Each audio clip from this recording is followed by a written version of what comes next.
What's going on, everybody? David here. Today we're talking travel rewards credit cards. Today's cards are the Capital One Venture card and the Chase Sapphire Preferred card. First off, if you're new to the channel, please hit the subscribe button. Don't forget to hit the little bell icon so you can get future updates on my videos. Okay, so I've been wanting to do this comparison, and because the Capital One Venture card just announced that they're revamping their card, I wanted to put them head to head and see which card should you get at this point. And this is, I should say, which card would I get at this point? I don't want to say, because we all have different needs. We all have different things that we like to do with travel rewards credit cards. So this card might be good for me, but it might not be good for you. Let's look at both the cards in my point of view, what I think about each one. So the first thing I look at is the annual fee. So the annual fee for both cards is $95, and they waive it for the first year. So that's pretty much a tie. You can't beat that, right? They're the same price. Let's look at the bonus structure here. So, and we're looking on the left side here. It's kind of distracting. You have two here, but we're going to look at the one on the left. So this is the Venture Rewards card. Now the bonus structure here, 75,000 bonus miles. That's after spending $5,000 within the first 3 months. So that's pretty good for the Venture card. And then you have the Chase Sapphire Preferred, and you will be getting, what is it, 50,000 bonus points. That's after spending $4,000 within the first 3 months. So the minimum spend on both these cards is pretty high. You have $4,000 for the Chase Sapphire Preferred. You have $5,000 for the Venture card. So you have to make sure that you can hit that minimum spend, because if you can't hit the minimum spend, it's not worth it to get the card. So that's just my whole take on that. So if you can't get that minimum spend, don't even get the card. You're wasting your time.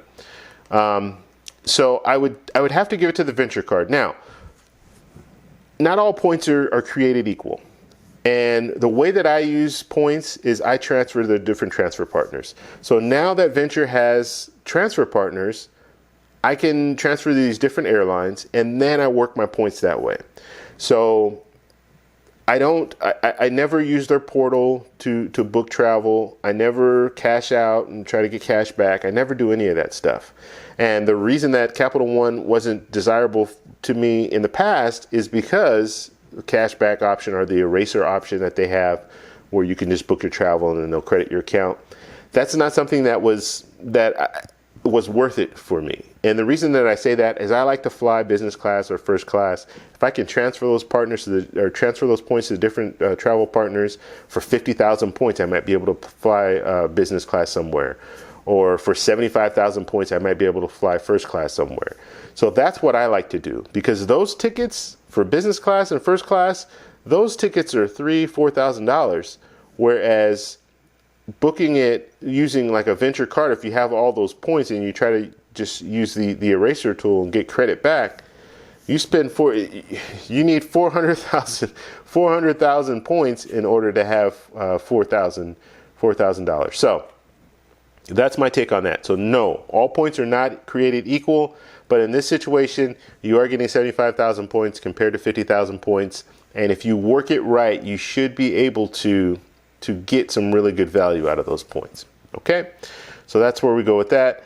Next thing we want to look at is the earn possibilities. And earn possibilities with this card, the Chase Sapphire Preferred, you're getting 2 times back on travel and restaurants worldwide. So that's good, but all other purchases, you're only going to get 1 point per dollar. So that's important to note. Now with the Venture card, you're getting 2 times points on everything. So all categories. So that right there is better than the Chase Sapphire Preferred. But not only do you get 2 times points on everything, you also get 10 times points if you're booking with hotels.com. So now we're going from just getting 2 times points with Chase Sapphire Preferred, just getting 2 times points on 2 categories, to getting 2 times points on all the different categories, and then getting 10 times points on hotels.com.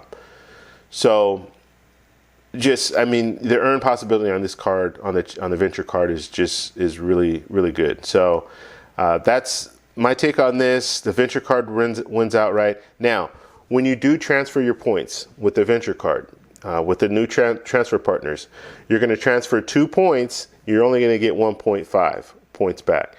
So you do have to understand that you're not getting the full value when it comes to points.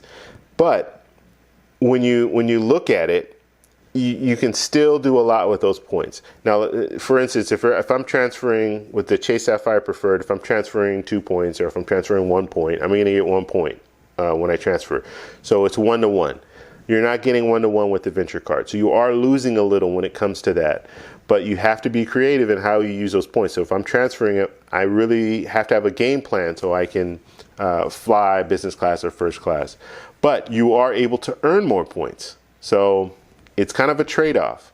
So if I go to a grocery store with the venture card, I'm getting 2 points back for every dollar spent, where if I go to a grocery store with the Chase Sapphire Preferred card, I'm getting 1 point for every dollar spent. You see kind of the difference. So you could earn faster with the venture card and then transfer to your transfer partners, whereas it'll take a little bit longer if you're earning with the Chase Sapphire Preferred card. All right, so venture wins that category, and let's look at specialty benefits. Now this was pretty hard because Chase just offers so much more when it comes to benefits, specialty benefits. The only real thing that the venture card offers is the TSA pre-check, and that's every 5 years. So when we look at it, just looking at that specialty benefits, I would definitely have to say that the Chase Sapphire Preferred wins in that category. Okay, now the last category that I want to look at is just the look and feel of the cards. And I do this only because, I don't know, for me I like metal cards. I like cards that are a little flashier.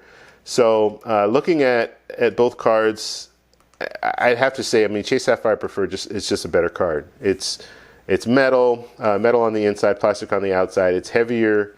It's just more impressive. So I would definitely go with the Chase card. Now, if we look at the different categories that I just did 5 different categories. So we have 2 and 2, and then we have 1 was a tie. So they're pretty much comparable cards. That's what I wanted to kind of figure out when I looked at the new benefits that the venture card has. Now, what card would I get right now?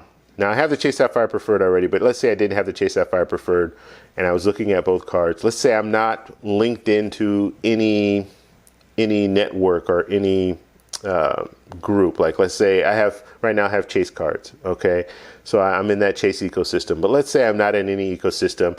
I'm getting a card. Maybe it's the first card that I get, first travel rewards credit card that I get. I would probably go with the venture card at this point because it just offers more. It's easier to earn. You have the eraser tool. You still have that eraser tool, so you still have the credit. So if you want to just use that as for your travel, you can do that. Now you're going to lose out on a lot of benefits by doing that, but you still can. So I like it for travel. I think it's a really good card. Now it's a really good card. Prior to this, it wasn't a card that I would really look at, but now I think it's definitely a good card to look at. So if I were looking at both cards right now, it would probably be the venture card. I'd love to know what you guys think, so please post in the comments below. If you like this video, please give me a thumbs up. Please subscribe for more, and I'll talk to you in the next one. Bye.